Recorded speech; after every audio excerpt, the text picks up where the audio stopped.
ท่านร่วมทำบุญผ้าป่าสามัคคีและร่วมเป็นเจ้าภาพโรงทานในพิธีทำบุญ1 ทศวรรษ 10 ปีที่พักสงฆ์สถาบันธรรมาภิวัตรบ้านศพเตินตำบลศพปาดอำเภอแม่เมาะจังหวัดลำปางในวันที่ 17 สิงหาคม 2565 เวลา 9 นาฬิกาถึง 15 นาฬิกา 30 นาทีบุญใหญ่ 10 ปีมีครั้งเดียวท่านสามารถร่วมทำบุญและเป็นเจ้าภาพโรงทานผ่านบัญชีธนาคารกรุงไทยสาขาประตูชัยชื่อบัญชี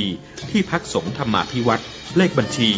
536-0755-5318ท่านกำลังติดตามรับฟังสถานีวิทยุกระจายเสียงพระพุทธศาสนาแห่งชาติและสังคมคลื่นเพื่อการศึกษาพระพุทธศาสนาและวัฒนธรรมระบบ FM 104.5 เมกะเฮิรตซ์รายการต่อไปเป็นรายการเสียงธรรมจากสามเณรดำเนินรายการโดยสามเณรสมพงษ์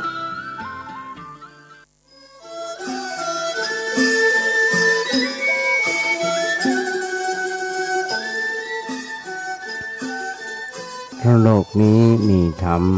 ประจำที่เมื่อทำดีจะไม่ดีมีที่ไหน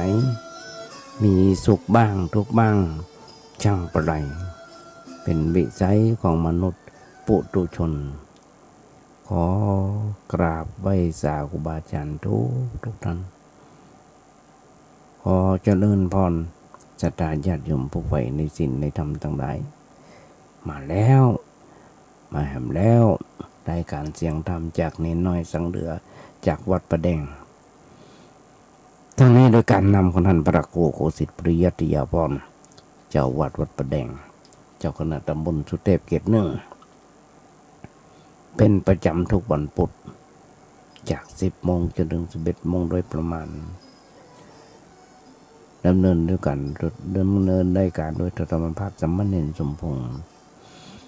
นั่งดำเนินรายการอยู่ที่วัดประแดงส่งเสียงมายังสถานีวิทยุ FM 104.5 ของวัดไร่หินซึ่งทางวัดไร่หินก็มีท่านพระครูสมุวิทรวัฒน์วรกิจโจนายสถานีและเจ้าอธิการครูบาถึง2 ท่านโดยเฉพาะท่านพระครูโคสิทธิ์ปริยัติยาภรณ์เป็นผู้เริ่ม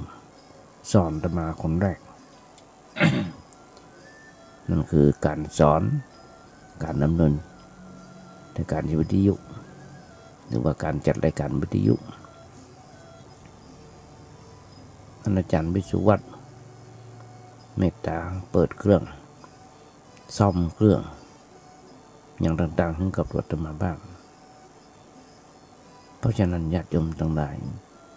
ขึ้นต้นก็ต้องไหว้สาธุบาอาจารย์แล้วก็ขอเจริญพรญาติโยมทั้งหลายยุคนี้สมัยนี้บัณฑิตนักปราชญ์นักบาอาจารย์นักที่เปิ่นก้อยสอนธรรมภาพตอนอย่างไร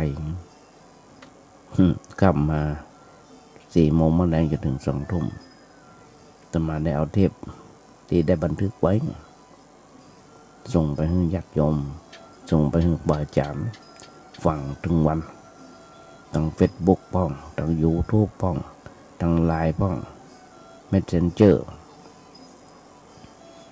ยุคนี้สมัยนี้เป็นยุคดิจิตอลฟังได้หลายต่างฟังมาได้ก็ได้โดยเฉพาะคนอยู่ต่างประเทศซึ่งเป็นลูกหลานตันเต้าเป็นลูกศิษย์ลูกหาก็ส่งให้เพิ่นไปฟังมาได้ก็ได้อย่างที่บอกเพราะฉะนั้นญาติโยมทั้งหลายธรรมาภาพเองก็มีหน้าที่เผยแผ่พระพุทธศาสนาเผยแผ่คำนำธรรมคำสอนองค์พระสัมมาสัมพุทธเจ้าบทมันนี้ได้30 กว่าปีทำแบบนั้นตลอดมาโดยเฉพาะบาอาจารย์เพิ่นได้สั่งได้สอนไว้ว่าอยู่วัดจะไปอยู่บ่ได้ มันไว้พระสวดโยโกห้องแล้วเอานำธรรมคำสอนขององค์พระสัมมาสัมพุทธเจ้ามาอุ้มมาจากให้ญาติโยมฟังพ่อ อาตมาได้ทำตามที่ครูบาอาจารย์เพิ่นได้สั่งได้สอนตลอดมามีข้อแม้ถ้าวันใดบ่สบายลุกบ่ขึ้นนั่นแหละคือบ่ได้มานั่งนั่งจาบ่ได้แวะสวดมนต์ซึ่งปีนี้เริ่มต้นขึ้นมาก็มีแล้ว1 วันหนึ่งภาคก็คือภาคตอนเย็นบ่ได้ไปภาคสวดมนต์เพราะบ่สบายโดยสุขภาพแล้วก็บ่ค่อยจะเต็มร้อยญาติโยมทั้งหลายอย่างที่ฮู้ที่บอกทุกครั้งที่มาญาติโยมถ้าบ่มีรายการนี้อาตมาคงจะเป็นอัมพฤกษ์อัมพาตไปแล้วเพราะเส้นเลือดในสมองมันตีบอยู่2 เส้นมุจิเนี่ยอย่างใดต้องบริหารสมองอ่านหนังสือพ่ออ่านไปเจ็บหัวอย่างวันนี้ก็เจ็บหัวเพราะเส้นเลือดในสมองมันตีบก็ยังติวก็ต้องต่อสู้กันต่อไปกินยาไปญาติโยมทั้งหลายเพราะฉะนั้นญาติโยมมนต์สอนธรรมทั้งหลายเป็นเวลาที่เหมาะ10 โมงจนถึง 11 โมงญาติโยมบางคนบางท่านกำลังกวาดกันล่างกลางควงซักเสื้อซักผ้าทำกับข้าวกับปากให้ลูกหลานท่านเฒ่าได้กินมูจะไปที่ไหนเพราะยุคโควิดก็ต้องมานั่งอยู่ที่บ้านเวิร์กฮอมโฮมเวิร์กฮอมโฮมทำงานอยู่ที่บ้านก็เปิดวิทยุฟังไปพิมพ์เข้าไปว่าเน้นน้อยสังเหลือก็ฟังได้เลยใน YouTube ยุคนี้จะฟังหลวงพ่อที่ไหนก็ได้อย่างใดก็ได้องค์ไหนรูปไหนอย่างใดก็ได้เทศ2 ธรรมะ 3 ธรรมะมีหมด เพราะฉะนั้นฟังไปฟังแล้วกึดไปอย่างน้อยๆกลางพรรษาละเริ่มขึ้นมาละในวันนี้วันพุธก็เป็นวันพระเป็นศีลที่3ของเข้าพรรษาของปีนี้ปี2565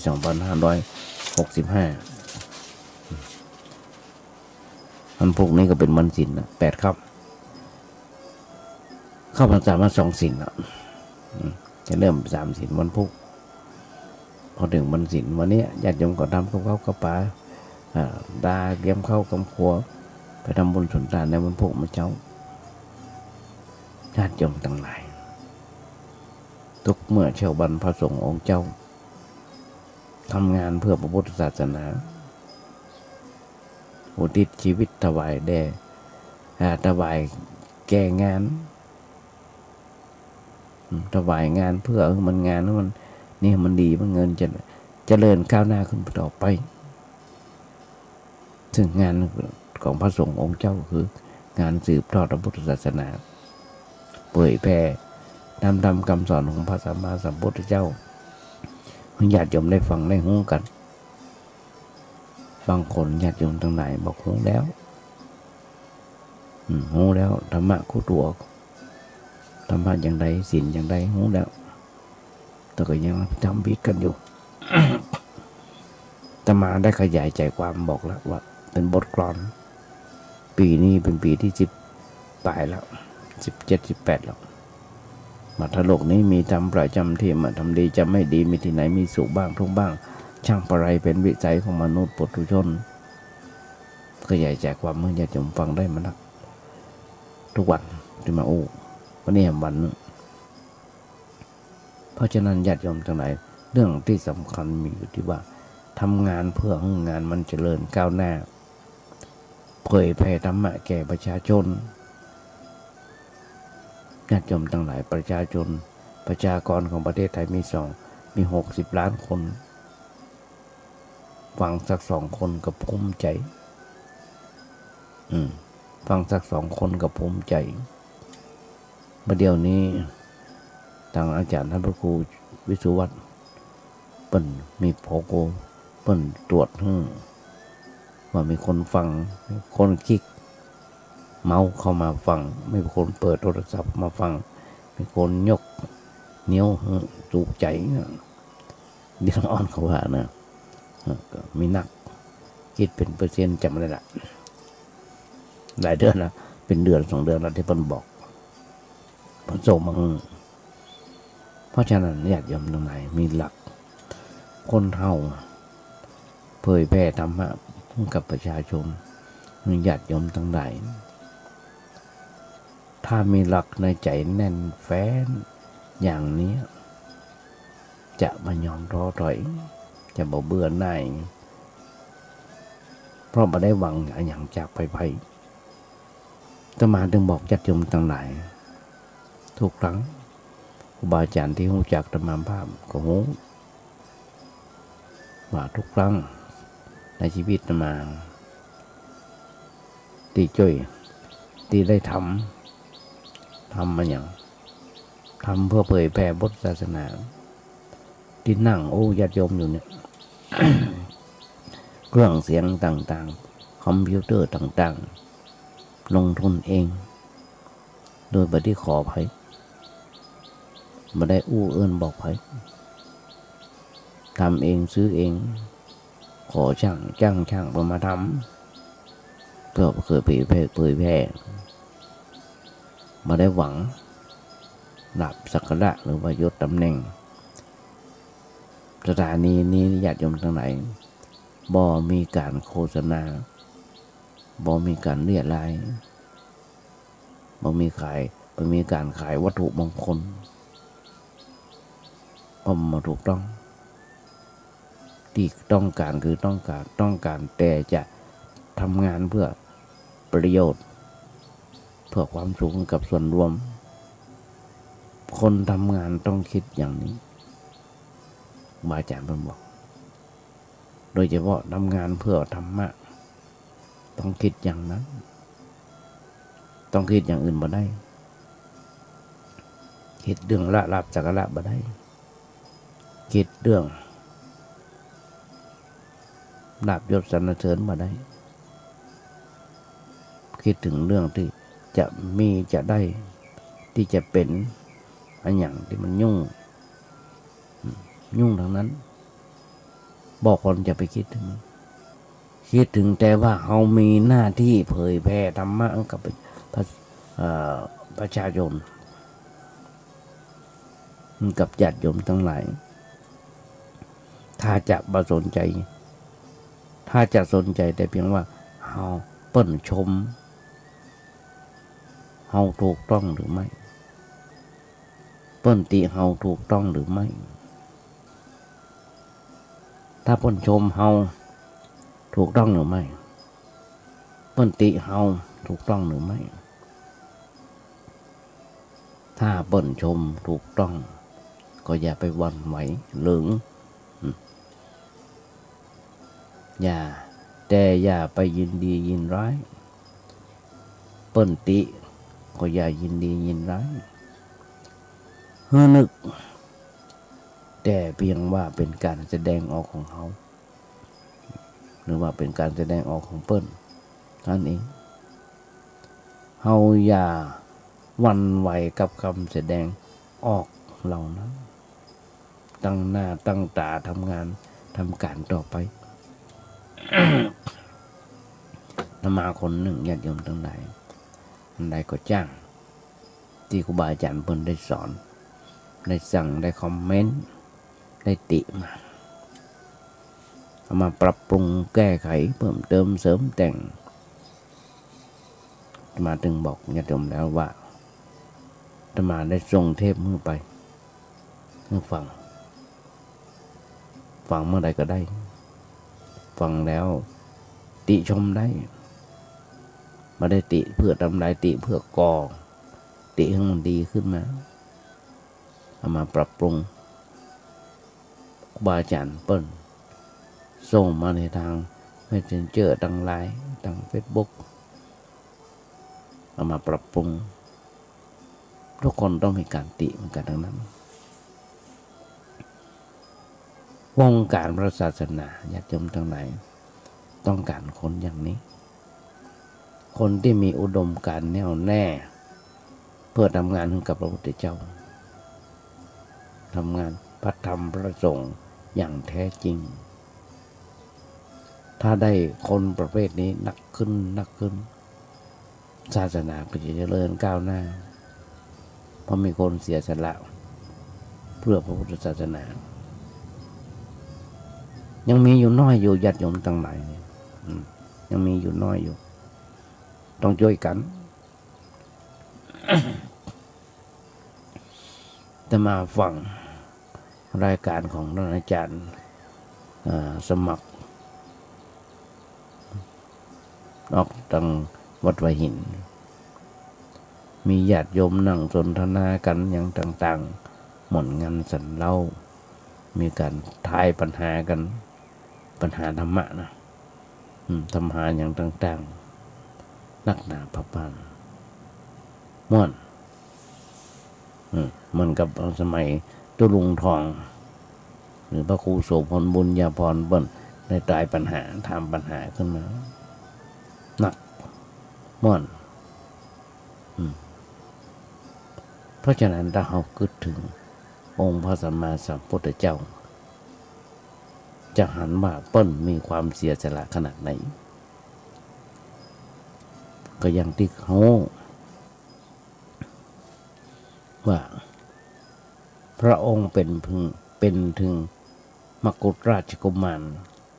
เป็นเจ้าฟ้าเจ้าแผ่นดินมีความสุขมีความสบายในวังทุกสิ่งทุกอย่างแต่ก็เสียสละสิ่งเหล่านั้นออกมาอยู่ป่านอนบนดินกินบนทรายแถมมาพออาศัยร่มไม้เป็นหลังคาเสื้อผ้าก็เป็นเสื้อผ้าเก่าๆ ที่เก็บมาจากกองขยะมาได้วิเศษวิโสอะไรยังทองว่านุ่งผ้าขี้ริ้ว เป็นคนนุ่งผ้าขี้ริ้วพระองค์ไปแอวศึกษาความรู้ความเข้าใจจากสำนักครูบาอาจารย์ต่างๆ ที่มีชื่ออยู่ในสมัยนั้นเพื่อเป็นการทดสอบพอว่าความรู้อย่างนั้นจะช่วยให้พระองค์พ้นจากความทุกข์ได้หรือไม่เมื่อว่าเป็นศิษย์ในสำนักใดก็เป็นศิษย์ที่มีความอ่อนน้อมถ่อมตัว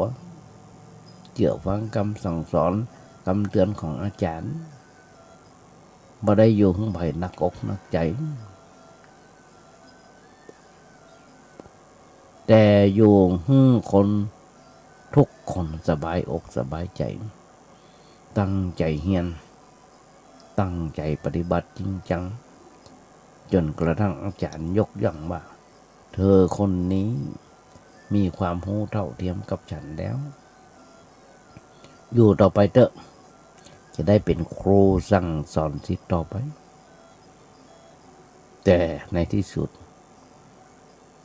พระองค์รู้ในน้ำในหัวใจในน้ำพระทัยดีว่าอยู่ในหัวใจดีว่ามันยังมาถึงที่สุด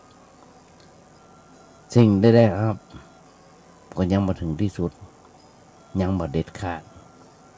ยังมีความทุกข์อยู่ยังมีความเดือดร้อนกังวลอยู่มันต้องหาทางต่อไปก็ไปทำตามไปทำมันอย่างไรอันหลายอย่างเอาชีวิตเขาแลกเป็นการเสี่ยงเหลือขนาด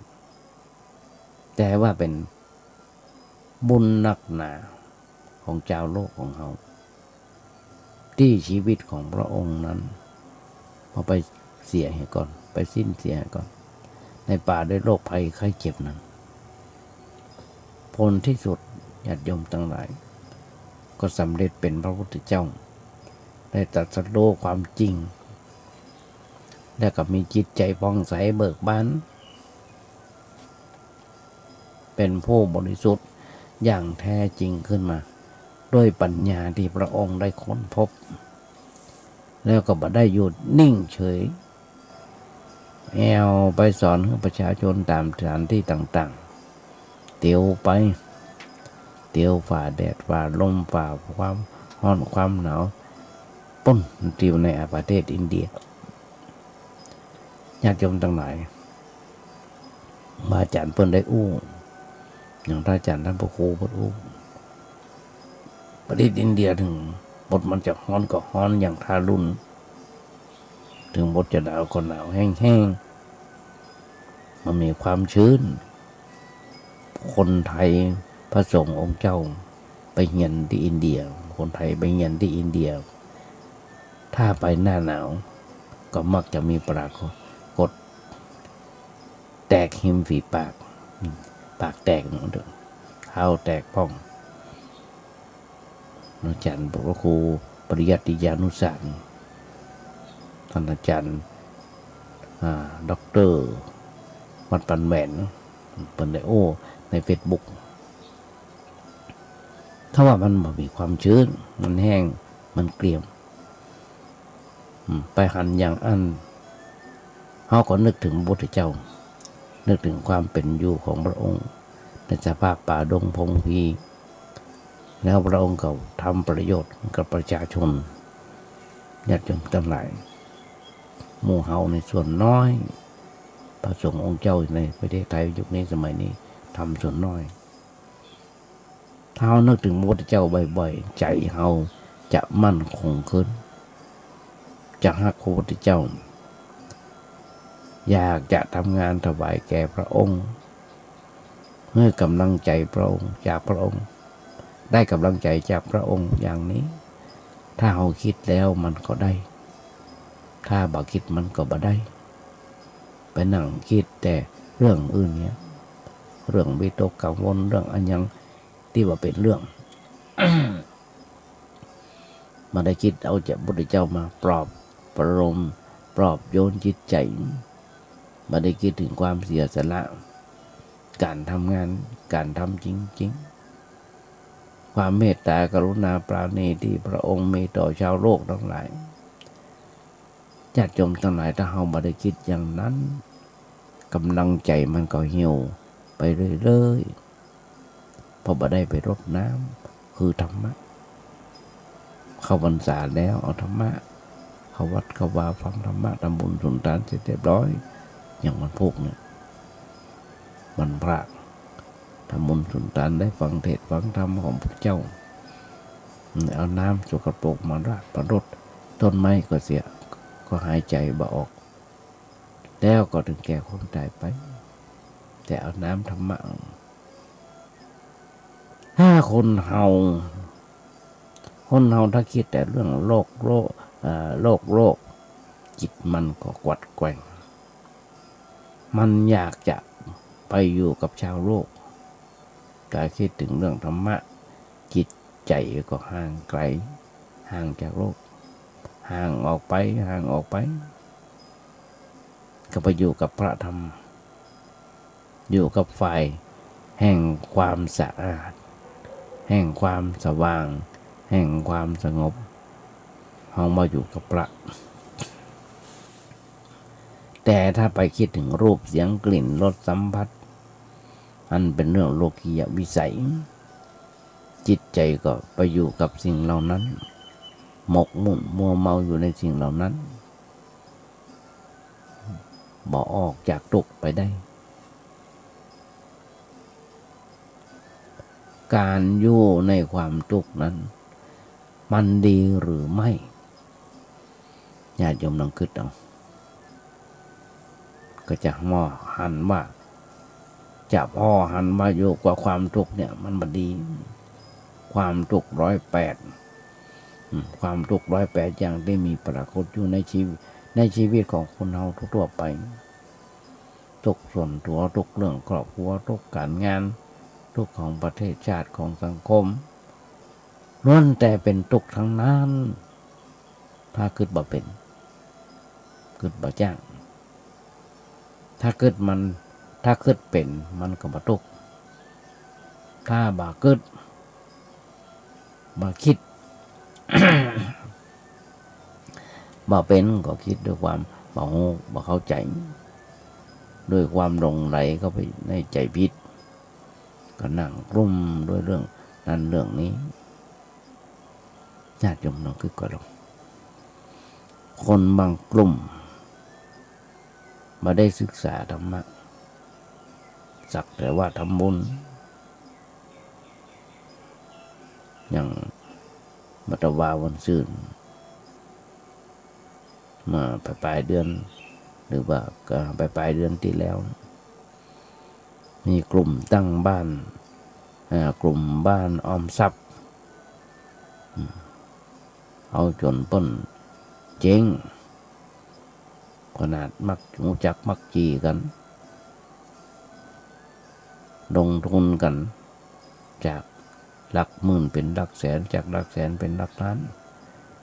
ไปบอกเปิ้นไปจุเปิ้นบอกว่าเอาเงินเข้าธนาคารฝากธนาคารได้ดอกเบี้ยมันน้อยร้อยละต่ออันต่อปีต่ออย่างต่างๆแต่ถ้ามาออมที่บ้านนี้ในกลุ่มนี้ต่อเดือนจะหื้อ10%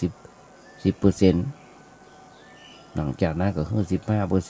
15%ลงทุนจากหลักหมื่นเป็นหลักล้าน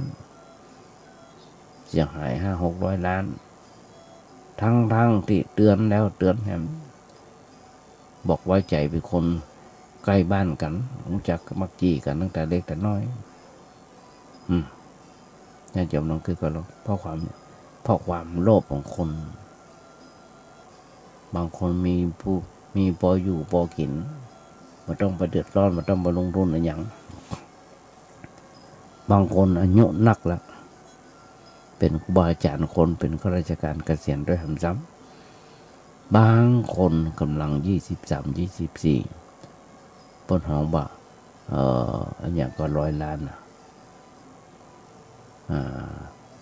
วัยรุ่น100 ล้านเพราะฉะนั้นญาติโยมทั้งหลายมาเดี๋ยวนี้กรรมว่าถูกหลอกนักหนาป้าป้านบอกเข้าวัดฟังธรรมะญาติโยมทั้งหลายความหลงไหลเข้าใจผิดก็นั่งกลุ้มในเรื่องนั้นเรื่องนี้การที่นั่งกลุ้มนั้นมันไม่ถูกต้อง ครูบาอาจารย์ผมบอกว่าปัจจัยวิสัยของพุทธบริษัทเราควรเป็นผู้รู้เป็นผู้ตื่นเป็นผู้เบิกบานแจ่มแจ้งเมื่อเราเป็นผู้รู้ผู้ตื่นผู้เบิกบานอย่างแจ่มแจ้งจะไปนั่งทุกข์อยู่ที่อย่างคนจะได้สติขึ้นในขณะนั้นจกคิดขึ้นมาได้ทันท่วงทีว่านี่มันอะไรอย่างกันอะไรอย่างมันอยู่ในใจของเราหน่อยคิดเรื่องอะไรอย่างทำไมเราถึงกลุ้มใจทำไมเราถึงนั่งเป็นทุกข์อย่างนี้มันบัดถูกต้องแล้วความคิดแล้วเราควรคิดอย่างไรแม้จะคิดในเรื่องนั้นก็ได้แต่ว่าต้องคิดด้วยปัญญาต้องคิดด้วยความไม่ได้คิดด้วยความโง่เขลาไม่ได้คิดด้วยความโง่นั่งกลุ้มใจถ้าคิดด้วยปัญญามันก็หมดความกลุ้มใจ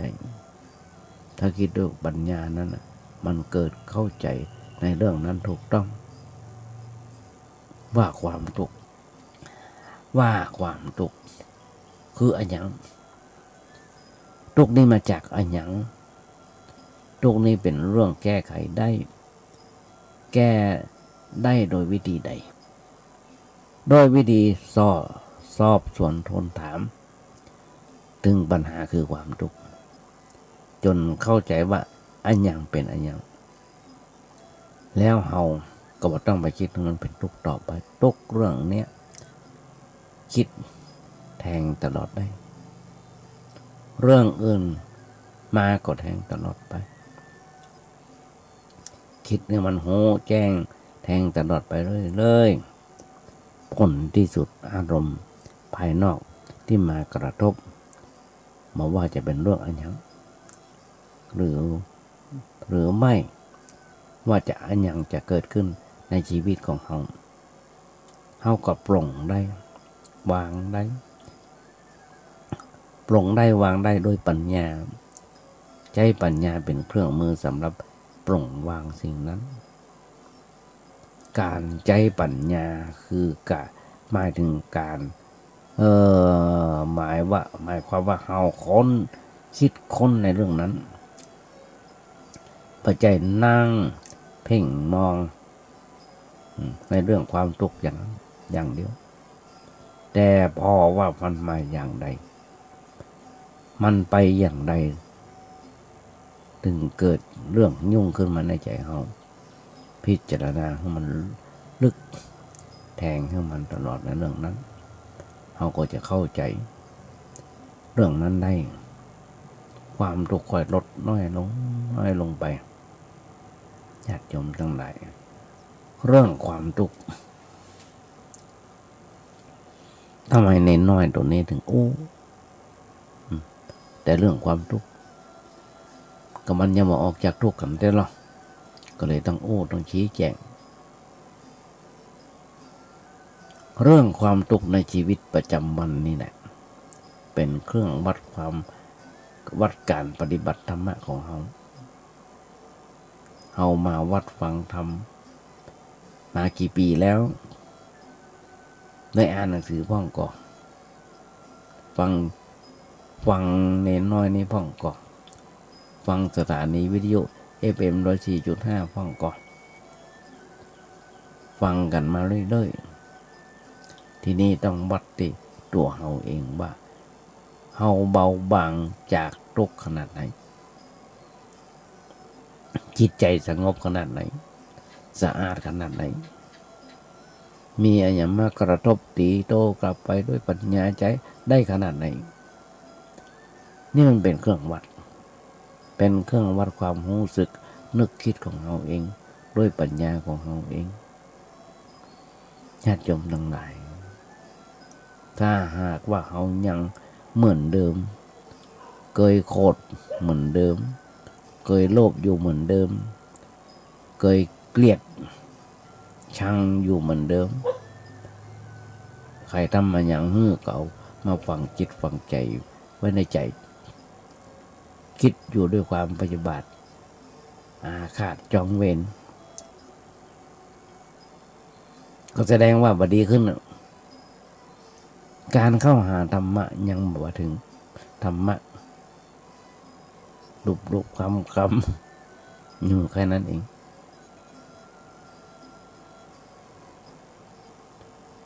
บ่เปิดออกมาสักเรื่องรูปคำนั้นเองแล้วก็บากินสักเรื่องแต่ไปรูปผิวของโอ่งของไหของหม้อนั่นแหละแล้วมันจะได้อะไรขึ้นมาเฮาก็ต้องวัดเฮาพ้อง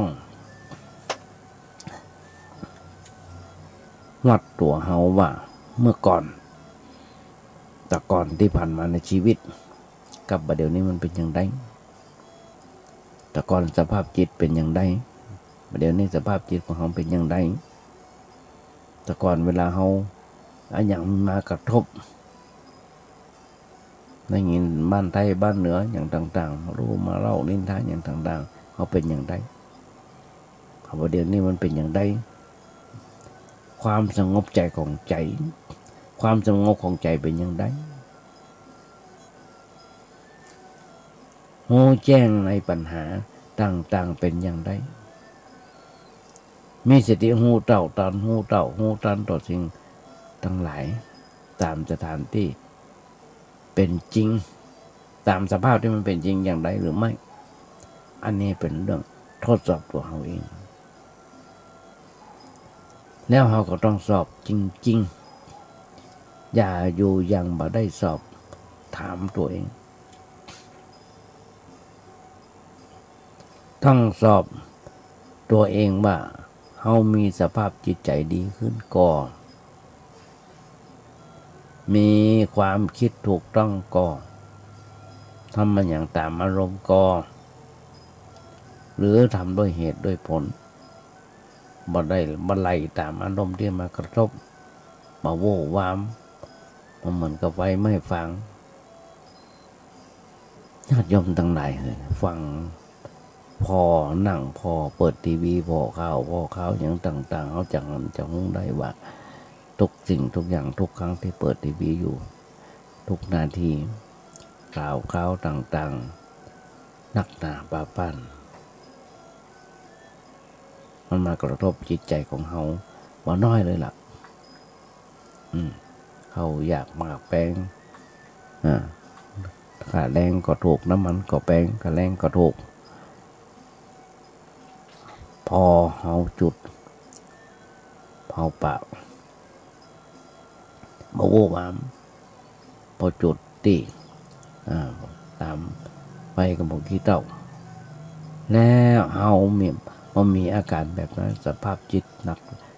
ใจหนักแน่นอดทนบังคับตัวเองได้ควบคุมตัวเองได้อย่างนี้ก็แสดงว่าเขาได้รับผลของการศึกษาธรรมะบางทีที่เขามาวัดไปว่าเขาวัดเขาวาทุกวันพระทุกครั้งที่มีโอกาสบางทีที่ได้ฟังธรรมะจากครูบาอาจารย์เขาว่าอย่างนั้นอย่างนี้ใจมันดีขึ้นถ้าเขาทำอย่างนั้นสภาพจิตใจก็ดีขึ้นนี่คือเป็นเครื่องทดสอบการทดสอบญาติโยมทั้งหลายเขาต้องคลุกคลีตีมงกับชาวบ้านชาวเมืองมาใจว่าโหธรรมะแล้วโอ้เขาจะต้องไปอยู่ที่เงียบหนีเลยหนีไปอยู่คนเดียวอยู่ในป่าคนเดียวอยู่ในห้องคนเดียวมาช่วยมันยังมาสงบเฮามันเป็นคนชอบสงบไม่อยากรบกวนใครไม่อยากให้ใครมารบกวนอันนี้ไปบ่รอดมันต้องทดสอบกับคนหนักญาติโยมทั้งหลายเปิ้นบอกจะยอมเป็นคนมีความรู้น้อยด้อยวิชาที่นินทาว่าร้ายใครบาดเจ็บใครบาเป็นดีกว่าเป็นคนที่มีความหลากตำราที่คอยแต่นินทาว่าร้ายคนอื่นญาติโยมทั้งหลายจะยอมเป็นคนมีความรู้น้อยด้อยวิชาที่นินทาว่าร้ายใครบาเป็นนี่นะว่าร้ายใครบาเป็นดีกว่าเป็นคนมีความรู้มากหลากตำราคอยแต่นินทาว่าร้ายคนอื่นญาติโยมทั้งหลายบางคนถึงจะมีความรู้ทางโลกสูงแต่ถ้าด้อยความรู้ทางใจบ่มีความเป็นธรรมบ่มีธรรมะก็เป็นคนบ่น่าคบบ่น่าเคารพมีความรู้สูงใจต้องสูงด้วยญาติโยมทั้งหลายโอ้ญาติโยมฟังทุกคนทุกเมื่อเชื่อวันถ้าเรานึกแต่เอาหัวโขนมาสวมเอาแต่อำนาจบาดใหญ่แต่ละคนโบราณเพิ่นบอกหนีไม่พ้นความตายอันความตายชายนารีหนีไม่พ้น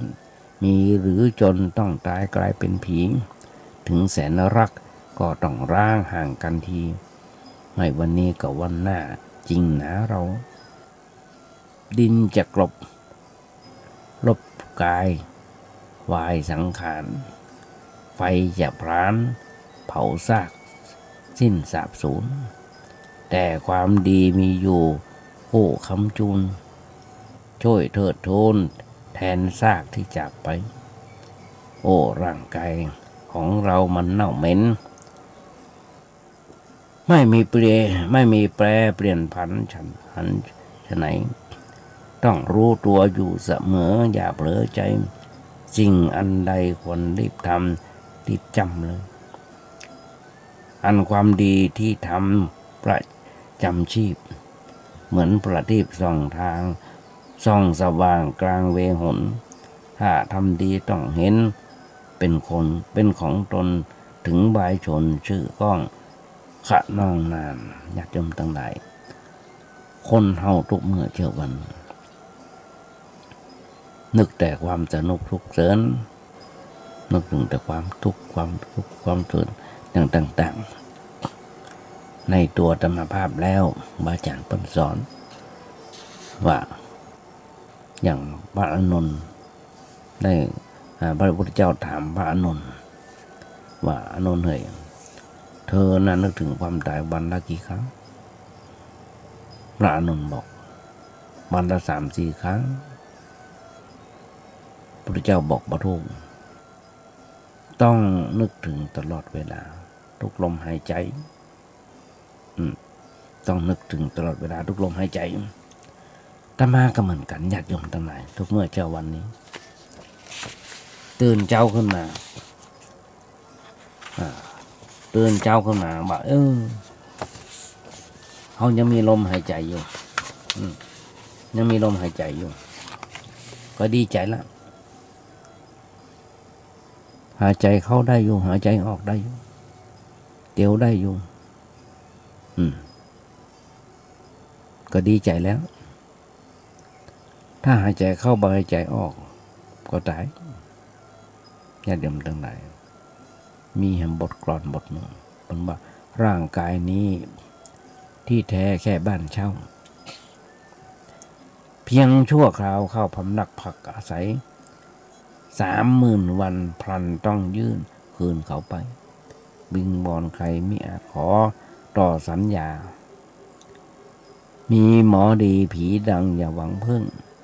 เวลาถึงต้องจำพรากจากเคหาทิ้งร่างกายไว้ให้กับโลกาสิ่งนำพาติดตัวชั่วกับดีญาติโยมทั้งหลายต้องคิดว่าร่างกายของเราทุกเมื่อเช้าวัน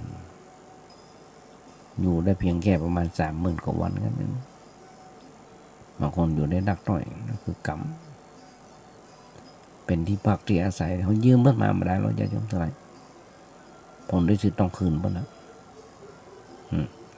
มันเหลือไว้แต่ชั่วกับดีบาอาจารย์บอกเมื่อใจยังดังสาบมันทำความดีนั่นคือการทำบุญสุนทานมันทำความดีป้นบอกโบราณป้นบอกคนที่บอกไปวัดมี7 ประเภท 1. ตัดบ่วงบักขาด 2. ฉลาดกว่าพระ 3. ศาสนาเป็นเหตุ 6. ที่สังขารบ่อำนวย 5. ขอหวยแล้วบ่รู้ตัดบ่วงบักขาดนั่นคืออย่างญาติโยมลองคือก่อนสักหน่อยเนาะคนที่เป็นพ่อกาแม่กาก็ห่วงเกะสตังค์ยิ่งลูกนี้สมัยนี้ญาติโยมทั้งหลายบอกบ่นมันนักมาจกมาลูกมาเอาอย่างต่างๆบางคนฉลาดกว่าพระลวกกว่าพระลวกกว่าพระ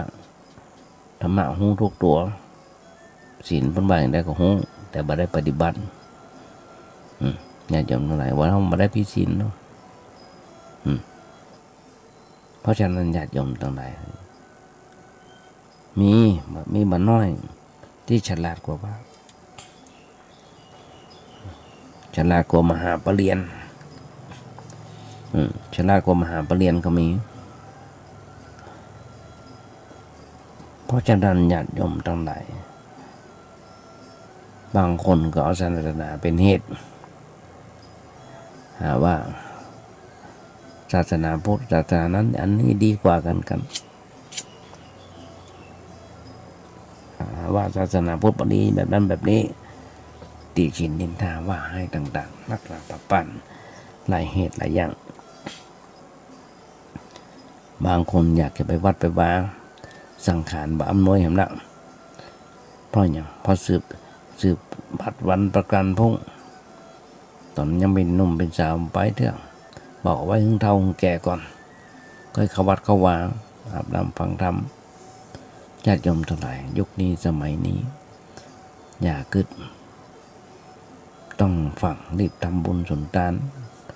สิ่งสำคัญที่สุดที่ตัวเขาคือบาปกับบุญแค่นั้นเองในผลที่ท้ายผลที่สุดคนเราตายเหมือนกันทุกคนนอนก็ตายใหญ่ก็ตายเท่าก็ตายหนุ่มก็ตายแก่ก็ตายมันแก่ก็ตายบางคนตายตั้งแต่ในท้อง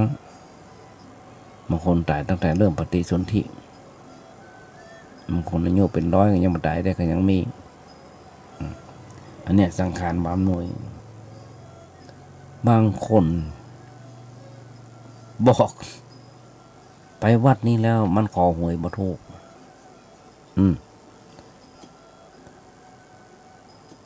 ไปวัดแล้วไปขอหวยบ่ถูกเลยไม่อยากจะไปมีนักลองญาติโยมแบบนี้เพราะฉะนั้นลองกึดก่อนว่าสิ่งพวกนี้ที่จะมาทำบุญใส่บาตรทำบุญใส่บาตรทำให้สุขใจอย่างใดต่อมาได้ต้องลองใส่เองรักษาศีลทำให้คนงามเราทำรักษาศีลให้คนงามอย่างใดตอบมาได้ต้องลองทำเองเหมือนกันการปฏิบัติธรรมทำให้จิตสงบอย่างใดมาได้ตอบมาได้ต้องลองปฏิบัติเองเพราะบางสิ่งบางอย่างบอกปากต่อปากมาได้เช่นอาหารเข้าสู่ปากคนใดลิ้นคนนั้นย่อมมาปรุงรสเองย่อมมาปรุงรสเองกรรมโมนาวัตติโลโกสัตว์โลกย่อมเป็นไปตามกรรมมาเลือกชั้นวันนะกรรมมาเลือกชั้นวันนะกรรมมาเลือกพระหรือเลือกชีกรรมที่ทุกคนต้องมีกรรมนี้คือการกระทำแก้กันนั้นไม่ได้ไม่ก็อย่าทำซ้ำดีรีบทำกรรมดีนะรีบทำรีบกระทำกรรมชั่วยังบัดโดยมากรรมดีมีไว้สร้างกรรมดีมีกรรมดีส่องทางสว่างสวัยกรรมชั่วจะพาตัวไว้ตกอยู่ในหิวนรกมกโลกันยมทั้งหลายเอามามาจากญาติยมฟังเพราะฉะนั้นโบราณเพิ่นบอกอย่างที่บอกเราต้องเตือนตัวเก่าเราทุกๆวันว่าร่างกายนี้ที่แท้แค่บ้านเช่าเพียงชั่วคราวเข้าพบนักพักอาศัย30,000 วันพันต้องยืนคืนเข้าไปบิงวอนใครมิอาจขอต่อสัญญาเปิ้นบอกลมพัดยอดไม้ไฟไหม้กองบัวฟ้ามืดหมองมัวหัวใจบินเคาะบินบ้างง่อมเงากลัวไผสวงในกระดังมหันนวลนางหน้าน้องยินเสียงนกกาเสียงหมาเห่าฮ้องก็ยังคนคล่องต่างในบ่ฮู้บันใดจะได้หันหน้าจะได้หันหน้านี่เป็นข้าวที่มาอ่านให้ญาติโยมฟังน้อยๆแต่มาถึงบอกรายการแต่มาเกิดอย่างได้ก็จะให้ญาติโยมฟังเลยอันอย่างก็จะญาติโยมฟังอย่างนั้นพอต้องไปเกิดอย่างหนักการโต้คารมอย่างหนึ่งระหว่างนักเลงขี้เมาประจำหมู่บ้านกับเจ้าอาวาสรูปหนึ่งในช่วงเข้าพรรษา อันนี้เป็นเรื่องตลกสักน้อยแต่ว่าบัตรลกเข้าใจว่าเป็นเรื่องที่น่าคึดนักเลงขี้เหล้าไปขึ้นเป็นสกาวาหรือว่าเป็นเป็นกรอนเป็นข้าว ว่าสักวาเข้าพรรษาห้าบ่เข้า ขอสดเล่าสักวันละนิดจิตแจ่มใส เรื่องพรรษาของพระเจ้าเปิ้นเข้าไป ขอช่ำใจไปวันๆเท่านั้นพอ เขียนซะนี่เจ้าอาวาสตุหลวงบ่ได้หันใส่เพื่อบอกเขียนตอบ เจ้าอาวาสได้ยินแบบนี้ก็เลยจัดไปพอเอ็นดูพวกเจ้าสดเล่าหนักพระเลยทักให้เจ้าพักสักพรรษาถ้าไม่ยั้งสดจนตายวายชีบา กุศลธรรมาไม่พ้นโก ญาติโยมทั้งหลายเฮามาเกิดกันสักหน่อย ในเข้าพรรษา3 เดือน90 วัน90 วันเฮาลองมาหยุดย่างเล่าก่อนแนะนำการย่างเล่าสมมติว่าอยากจะฟังว่าถ้ากินเหล้าวันละขวดหนึ่งสมมติว่า200วันละขวดนะวันละ200เดือนปลาเข้าไป6,000เดือนเข้าไปปลาเข้าไป6,000